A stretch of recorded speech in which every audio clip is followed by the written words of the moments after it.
한때 세계의 절반을 발 아래에 두었던 대제국의 후예. 그 몽골의 수도가 현재 대한민국에 사실상 점령당한 상황이라고 합니다.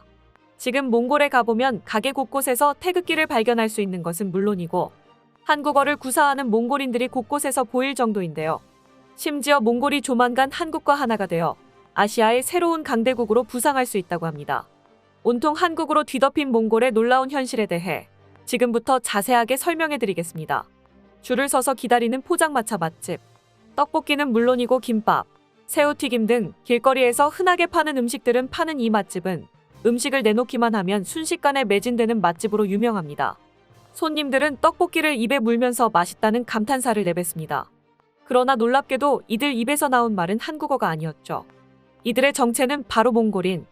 최근 몽골에서는 한국 포차가 몽골 사람들이 찾는 맛집으로 큰 인기를 끌고 있습니다.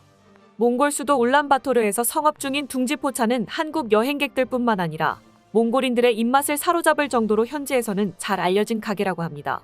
한국에서 맛볼 수 있는 한식의 맛을 그대로 몽골에서 재현한 게 특징이죠.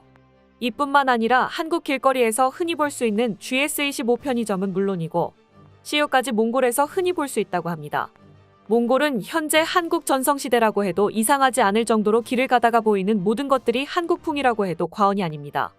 몽골인들이 앞다퉈 한국 문화를 수용하는 것은 물론 한국식 라이프 스타일을 몽골에 그대로 적용하려고 하기 때문입니다. 심지어 전통게르 문화도 버리고 한국식 아파트 문화를 그대로 이식하려는 움직임도 있는데요. 몽골 수도 울란바토르의 부촌들을 보면 한국 신도시에서 볼 수 있을 법한 아파트들로 채워져 있는 것을 볼 수 있습니다. 밀집한 고층 아파트는 물론이고 아파트 내부에 설치된 어린이 놀이터까지 한국에서 흔히 볼 수 있을 법한 도시 구조를 가지고 있는데요. 이런 모습을 본 한국인들은 몽골에 있는 한국식 아파트를 보며 몽탄 신도시라는 별명을 붙여주었습니다. 한국의 동탄 신도시와 매우 흡사하다는 뜻에서 붙인 별명인데요. 오늘날 몽골에서는 한국 스타일은 곧 부를 상징하고 있습니다. 한국인들같이 고층 아파트에서 사는 몽골인들은 다른 몽골인과 다르게 성공한 삶을 살고 있다고 바라보는 것이죠. 이러한 아파트 단지와 같은 거주 방식뿐만 아니라 수도 도심에서도 한국 스타일 가게들이 우후죽순 생겨나고 있습니다. 대통령 집무실이 있는 수우바타르 광장 인근은 한국식 가게가 점령했다고 해도 과언이 아닌데요. 어딜 가든 떡볶이와 어묵, 닭강정 등 한국 스타일의 노점들이 즐비하게 늘어서 있습니다. 한글로 델루나펍이라는 간판이 붙어 있기도 하고 어묵탕과 제육볶음을 안주로 소주를 먹는 현지인들이 가게 곳곳에 있는 만큼 겉으로만 보면 여기가 한국이라고 해도 믿을 수 있을 정도입니다. 부유한 몽골인들 가운데서는 한국식 카페에 들어가 노트북을 켜고 작업을 하는 이들이 있습니다. 몽골 학생들 중에는 이러한 삶을 동경하는 이들이 있을 정도로 몽골 수도에서 한국식 생활 양식을 발견하는 것은 어렵지 않습니다. 몽골 수도 울란바토르 인근에는 한국식 신도시를 설립할 것이라는 소문도 돌고 있고 울란바토르를 가로지르는 톨강 근처 공사 현장을 살펴보면 모두 한국식 아파트 단지를 본따 만든 건물을 짓고 있습니다.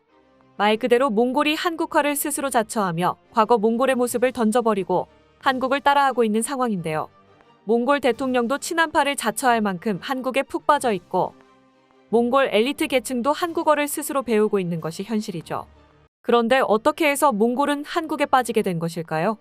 한류 현상이 전 세계를 강타해 모든 이들이 한국에 대해 친숙한 것은 언론을 통해 알려져 있으나 이 정도 수준으로 몽골이 한국에 미쳐 있는 것은 예상 밖의 일이라 할 수 있는데요. 의외로 진실은 과거에 있었습니다.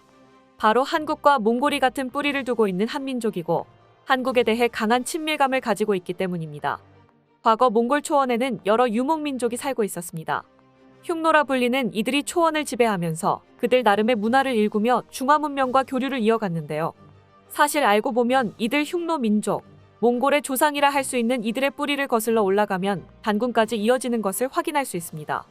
한민족의 후예들이 서쪽으로 이주하면서 중원을 거쳐 중앙아시아, 유럽까지 진출하는 길을 밟으며 한민족의 나라를 세운 것인데요. 이러한 사실을 일찍 주목했던 분이 바로 단제 신채호 선생이었습니다.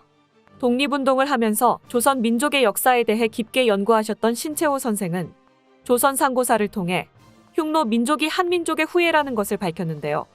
흉노 민족의 제도가 신라, 고려, 백제 등 삼국시대의 제도와 매우 흡사할 뿐만 아니라 관직과 풍속, 심지어 성씨까지도 비슷한 것을 밝혀낸 것입니다. 지나칠 정도로 비슷한 문화에 대해 의문점을 가진 신채호 선생은 역사적인 연관 관계를 살피다가 비로소 흉노가 잃어버린 한민족의 핏줄이라는 사실을 밝혀낸 것이죠. 대한매일신보에 연재했던 독사신론에서 신채호 선생은 단군의 후예들이 여러 민족으로 분화되는 것을 발견했다. 선비족, 부여족, 진화족, 말갈족, 여진족, 호족 등 여러 북방 민족들이 한민족의 영향을 받았다고 밝힌 바 있었습니다. 고려 공민왕 때 살았던 이명은 단군기라는 책을 통해 한민족과 북방민족 사이의 관계를 조명했는데요. 여러 북방 민족이 단군의 자손이라는 사실을 기록했으며 단군 조선 시절 천하를 여러 주로 나눠 통치한 사실을 언급했습니다. 나눠진 주들에서 살고 있었던 민족이 시간이 흐르고 교류가 단절되면서 여러 민족으로 분화되었다는 것인데요. 대조영의 동생인 대아발이 편찬한 단기고사에서도 비슷한 내용이 나옵니다. 몽골 민족은 결국 한민족의 한 갈래로서 핏줄을 공유하고 있는 민족인 것이죠. 실제로 몽골 민족의 생김새는 우리 한민족과 매우 흡사해 얼핏 봤을 때 한국인으로 착각할 정도입니다.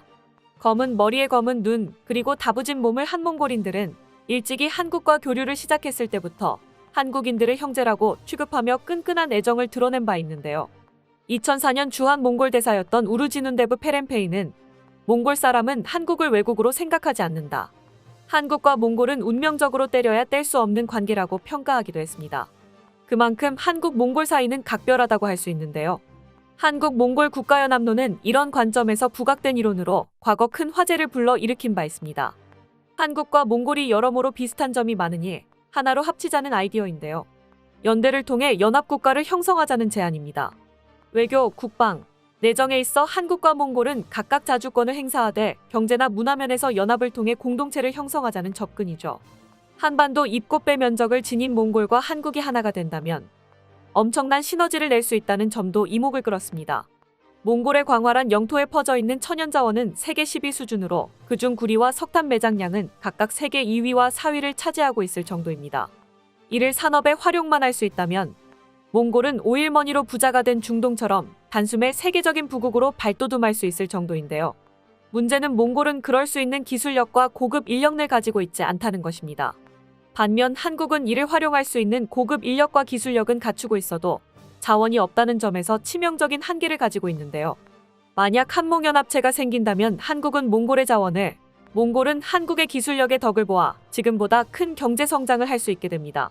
또한 최근 한국이 낮은 출산율로 인해 젊은 인력이 부족해 조선업, 제조업 등 각종 분야에서 인력난에 시달리고 있지만 문화적으로 동화되기 쉬운 몽골의 젊은 인력을 끌어올 수 있다면 한국 산업 전반의 인력난을 한 방에 해결할 수 있는 신의 한 수가 될 수 있을 거라 기대받고 있습니다.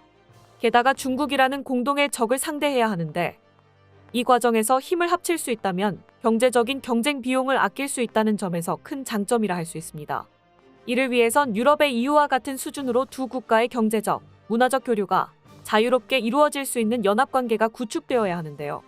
한국 정치인들도 이 문제에 대해 진지하게 논의할 정도로 화제에 올랐지만 현실성이 없는 이야기로 간주하며 많은 이들의 기억 속에 사라지는 듯했습니다. 하지만 최근 들어 몽골에서 불고 있는 한국화 바람과 친한파 행보를 보이는 몽골의 엘리트 계층의 모습을 보면 한몽연합이 아예 불가능한 일이 아닐 수도 있다는 분석이 등장했습니다. 특히 중국을 상대해야 하는 몽골 한국 입장에서는 힘을 합칠수록 이득이기 때문입니다. 실제로 최근 몽골에서 심상치 않은 움직임이 발생하면서 한몽연합이 조만간 가시화될 수 있다는 예상이 입방아에 올랐습니다. 박진 외교부 장관은 작년 몽골과 외교장관 회담을 거치면서 공급망을 비롯한 경제 안보에 대해 양국 협력을 강화하기로 약속했는데요. 한국과 몽골의 관계가 포괄적 동반자 관계에서 전략적 동반자 관계로 한국-몽골 사이가 바뀌면서 몽골의 한국 의존도가 급격히 올라갔습니다.